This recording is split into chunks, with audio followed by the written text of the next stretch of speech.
Hola, estimados y estimadas estudiantes, bienvenidos a esta clase virtual correspondiente al tema de recalcitrancia, que es parte del curso de remediación de suelos. Hoy vamos a abordar un aspecto fundamental para entender por qué algunos contaminantes persisten en el ambiente a pesar de los intentos por eliminarlos. Este conocimiento es clave para diseñar estrategias efectivas de remediación. A lo largo de esta lección vamos a revisar 4 puntos claves. Primero, pues obviamente el objetivo del tema, la definición de lo que es recalcitrancia, así como los mecanismos y niveles que se presentan dentro de este proceso y finalmente qué características hacen que sea un compuesto recalcitrante. Vamos entonces a ver nuestro objetivo de este tema. Y básicamente, pues es de que se logren comprender el concepto de recalcitrancia en los compuestos químicos, especialmente en los xenobióticos, y cómo su estructura, la fisiología de los organismos degradadores y el ambiente pueden influir en su persistencia. También vamos a analizar ejemplos, incluidos también algunos compuestos naturales, como conocidos como paleoquímicos, y su impacto en la degradación y remediación ambiental. Y bueno, decimos que un compuesto es recalcitrante cuando no se degrada fácilmente en el ambiente. Esta resistencia a la degradación puede deberse a 3 factores principales: a su estructura química, como sucede con muchos compuestos del tipo halogenados o con anillos aromáticos condensados. También puede deberse a las limitaciones fisiológicas de los organismos degradadores, por ejemplo, la presencia o ausencia de enzimas o que éstas puedan ser poco eficientes. Y finalmente, las condiciones del ambiente como el pH, la temperatura o la disponibilidad del oxígeno. Es importante entonces destacar que la recalcitrancia no solo ocurre en compuestos sintéticos, existe también en sustancias naturales que son altamente persistentes y a estas se les conoce como paleoquímicos. En esta diapositiva podemos ver entonces ejemplos de compuestos naturales recalcitrantes, conocidos como paleobioquímicos. Esta categoría fue propuesta por Alexander en 1973 para referirse principalmente a sustancias de origen natural que por sus propiedades moleculares pueden persistir durante años en el medio ambiente. Algunos ejemplos incluyen cuero enterrado en el suelo, madera en lechos de río, resina atrapada en el ámbar, quitina en fósiles y porfirinas en las rocas. Como pueden ver en el orden en el que fui mencionando, el número de años que está colocado del lado izquierdo de su pantalla en la gráfica, pueden ver cómo el número de años va aumentando en miles, teniendo que el cuero en el suelo puede durar hasta 1000 años, hasta llegar a lo que serían las porfirinas, que tendrían más de 1 billón de años de persistencia en el ambiente. Por lo que también entonces hay elementos en la naturaleza que pueden por sí mismos ser resistentes a un proceso de degradación. Entonces damos paso a estos mecanismos y niveles que originan esta recalcitrancia. Son 4 niveles y hay que considerar que la recalcitrancia no es un fenómeno absoluto, sino que pueden clasificarse en diferentes niveles dependiendo del tipo del compuesto y las condiciones de su entorno. En esta figura se presentan 4 niveles que permiten visualizar el grado de dificultad que representa la degradación de una sustancia. Empezaremos por el lado izquierdo con el número 1, que es totalmente refractario, que se refiere a un compuesto que no se degrada en ninguna circunstancia ambiental conocida, como muchos plásticos sintéticos. Después pasamos al cuadro del lado derecho, en donde se degrada lentamente, y como ejemplo tenemos a la lignina y otros polímeros naturales. De ahí vamos hacia abajo, girando hacia su derecha, en el punto número 3, donde se degrada en condiciones de laboratorio, pero no en el campo, como el caso del tricloroetileno, TCE, que responde a factores de bioaccesibilidad y cometabolismo. Y finalmente, en el punto 4, en su esquina inferior izquierda, un buen sustrato, pero ocasionalmente resistente, que en este caso puede ser el ejemplo que tenemos ahí en pantalla, que es del benceno, que muchas cepas microbianas pueden metabolizar, pero puede persistir en ciertos entornos en los cuales pueden limitar su proceso de transformación. Esta clasificación entonces nos permite priorizar estrategias de remediación según el comportamiento del propio contaminante. En las siguientes gráficas vamos a mostrar compuestos diseñados intencionalmente para ser persistentes. Ya comentábamos en clases previas que muchos de estos compuestos fueron diseñados por el ser humano para cumplir funciones específicas. Estas sustancias sobre todo fueron precisamente formuladas para resistir la degradación con el objetivo de aumentar su eficacia en el campo, pero esa misma persistencia se convierte en un reto ambiental. Observemos entonces en la columna central los tiempos de permanencia en el ambiente, que van pues desde los 3 años hasta más de 20 años. Entre los más persistentes pues vamos a encontrar el DDT, que lo tenemos aquí en la parte casi media de la pantalla, que tiene una duración de 21 años y que también me permito comentar que en algunos casos, incluso a la fecha, todavía pueden estar persistiendo, dado que si bien estos estudios se hicieron pues en años como el 1973, 75, 93, 87, estudios posteriores han logrado demostrar que estos compuestos forman ya o permanecen todavía dentro del ambiente. Otro de estos ejemplos que podemos estar visualizando es el heptacloro, que es el segundo que tienen aquí en pantalla, que tiene una duración de 16 años. Y estos estudios pues provienen de investigaciones que hicieron Nash y Harry en 1973 y algunos otros posteriores. ¿Sí? El lindano, por ejemplo, tiene un periodo de duración de 21 años, tiene un origen más reciente y esto implicó que muchos de los investigadores tuvieran que esperarse estos 21 años para llevar a cabo estos análisis para poder identificar realmente la persistencia en ciertos tipos de suelo. Quiero sí recalcar que muchos de de esta persistencia depende mucho de las condiciones que puedan estar persistiendo en el ambiente. Y compuestos como el monurón, que en este estudio de 1955 hicieron un estudio relativamente corto de 3 años, igual que el paraquat, que ya desde 1975 se visualizaba que era un compuesto que podría permanecer un largo tiempo en el ambiente. Tenemos aquí otro grupo de compuestos todavía más complejos y también pues la persistencia, por ejemplo, de la cimacine, que están aproximadamente 20 años, y con algunos otros compuestos como los policlorinados dibenzofuranos o policlorinados dibenzoparadioxina, que en promedio estamos hablando de 8 años, aunque pues reitero, hay reportes que muestran que todavía pueden persistir en el ambiente y sobre todo, dado que estas sustancias pues representan retos para sobre todo ustedes, futuros ingenieros ambientales, y que es importante que puedan comprender que estos tiempos de vida media tienen implicaciones profundas en el diseño de las tecnologías de remediación que ustedes van a aplicar más adelante para poder generar estrategias para su tratamiento. Pero entonces ustedes se preguntarán, ¿qué hace que el xenobiótico sea recalcitrante?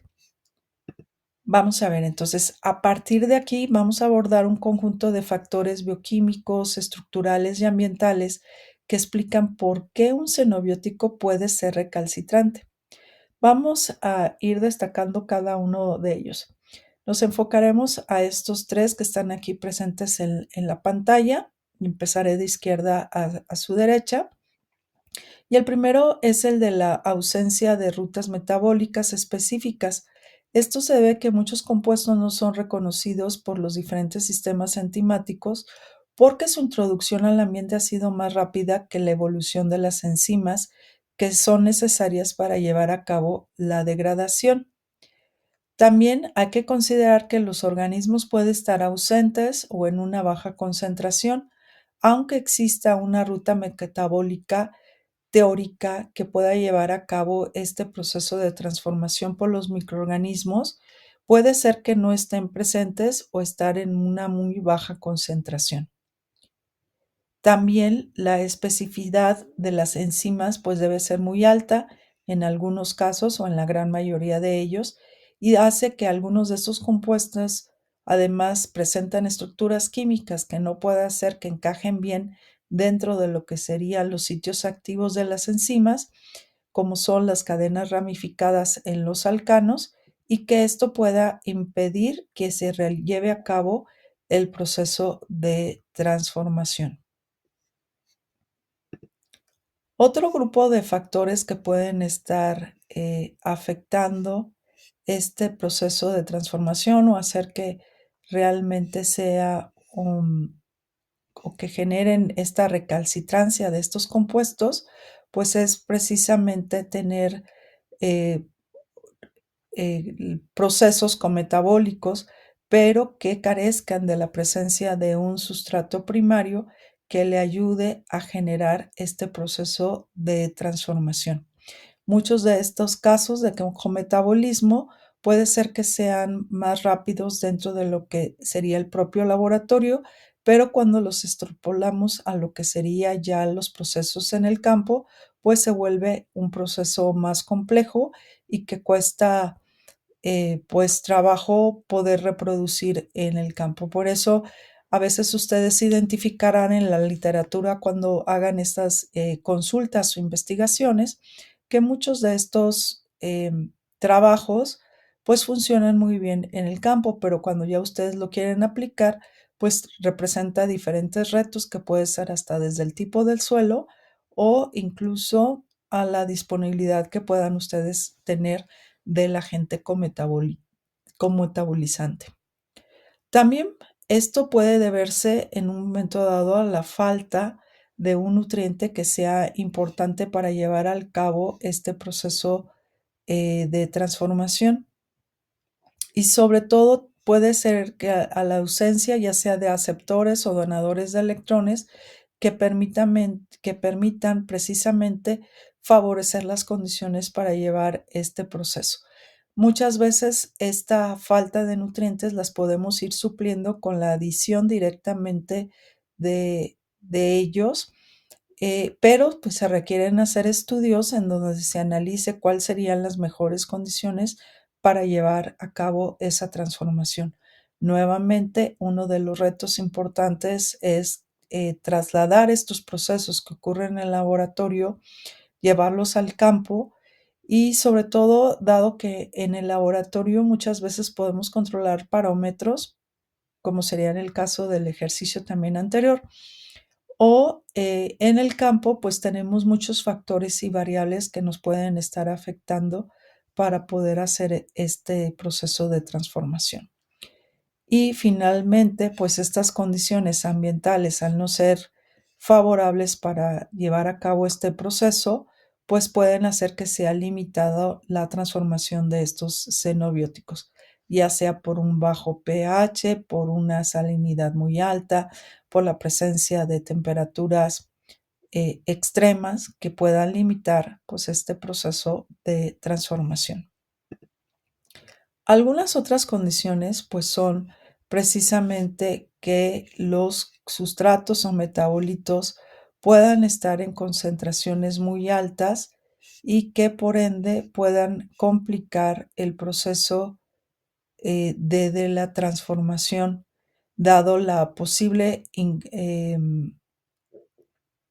acción de esta alta concentración, que en lugar de favorecer, haga que pues todo el efecto contrario aumente la posible toxicidad que esté en el ambiente. En ocasiones se ha reportado que este proceso puede llegar a disolver tanto las membranas o inactivar totalmente la actividad de las propias enzimas, dado esta alta especificidad que requieren la transformación de estos sustratos. Y bueno, esto también entonces nos lleva a la inhibición enzimática, y sobre todo causada incluso a veces por la presencia de suelos con altos contenidos de arcillas o de materia orgánica que puede limitar este proceso de transformación.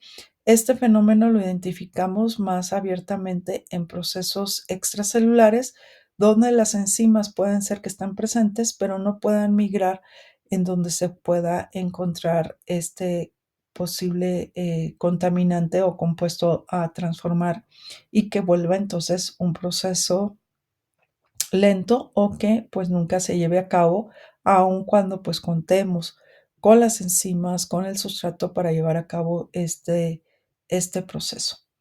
Otro punto importante a considerar pues también es la baja bioaccesibilidad del contaminante. Cuando esto ocurre, generalmente es porque está el contaminante en ciertas fases insolubles o atrapado en nanoporos que pues reducen este proceso que pudiéramos estar generando para hacer este proceso de transformación a través de lo que sería la membrana, y sobre todo pues ocurre dentro de lo que sería con las degradaciones en sistemas intracelulares. Y también pues podemos observar que las concentraciones muy bajas del xenobiótico que pueden inducir las enzimas que son necesarias, pues sean tan bajas y hagan que este proceso no pueda llevarse a cabo. Esta falta de inducción de la presencia de las enzimas, ya sea por la ausencia de cantidades importantes del xenobiótico o porque el metabolito en particular, que es el que lleva a cabo el proceso y la unión de la enzima con este sustrato, no sea la apropiada para llegar a ese equilibrio y entonces poder generar este proceso de transformación. Aunado a ello de que puede ser que esta inducción no se lleve de afuera de lo que sería el sistema de la membrana, sino que tenga que atravesarla al ser un proceso netamente intracelular. De ahí entonces que esta baja bioaccesibilidad del contaminante puede hacer que vuelva más complejo este proceso de transformación, y por lo tanto hacer que no se lleve a cabo la transformación. Muchos de los procesos que podemos estar aplicando para facilitar esta accesibilidad pues es a través del uso de compuestos tensoactivos que permiten poder solubilizar, en muchos de los casos, generar micelas, sobre todo para el caso de los contaminantes hidrofóbicos, y poder hacer que el contaminante pase a través de la membrana o bien pueda acercarse a la presencia de algunas enzimas que puedan ser de carácter extracelular y pueda llevarse a cabo la transformación. Y bueno, todos estos factores hay que considerar que no actúan de una forma aislada y pueden combinarse de diferentes formas dentro de lo que sería en un mismo sitio contaminado, aumentando entonces el grado de dificultad que se tendría para generar este proceso de remediación.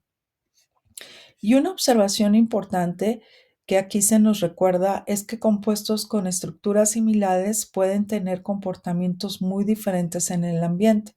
Por ejemplo, la reactividad química no siempre se puede traducir en temas de biodegradabilidad. Por ejemplo, en la hidrólisis del clorobutano, que es una reacción muy sencilla, que la tienen ahí en pantalla, Quiere decir que pues no todos estos compuestos clorados puedan seguir esta misma dinámica. Es por eso que pues siempre resulta muy importante evaluar estos contaminantes recalcitrantes no solamente desde el punto de vista de su fórmula química, sino también debemos considerar su comportamiento ecológico, su persistencia, su interacción con los suelos y sobre todo la compatibilidad que pueda haber con las rutas metabólicas cuando trabajamos con procesos biológicos y en presencia de diferentes microorganismos. Con esto concluimos la clase sobre recalcitrancia. Recuerda que este concepto pues, es fundamental para entender por qué ciertos compuestos no responden fácilmente a los tratamientos convencionales y por qué a veces es necesario emplear trenes de tratamiento, tecnologías combinadas o periodos largos de monitoreo. Si tienes algunas dudas sobre este tema, puedes escribirme a mi correo gracielar@ugto.mx o bien a través del canal de MS Teams en nuestro chat. Les agradezco su atención y nos vemos en la siguiente lección de la unidad de aprendizaje Remediación de suelos. Hasta la próxima.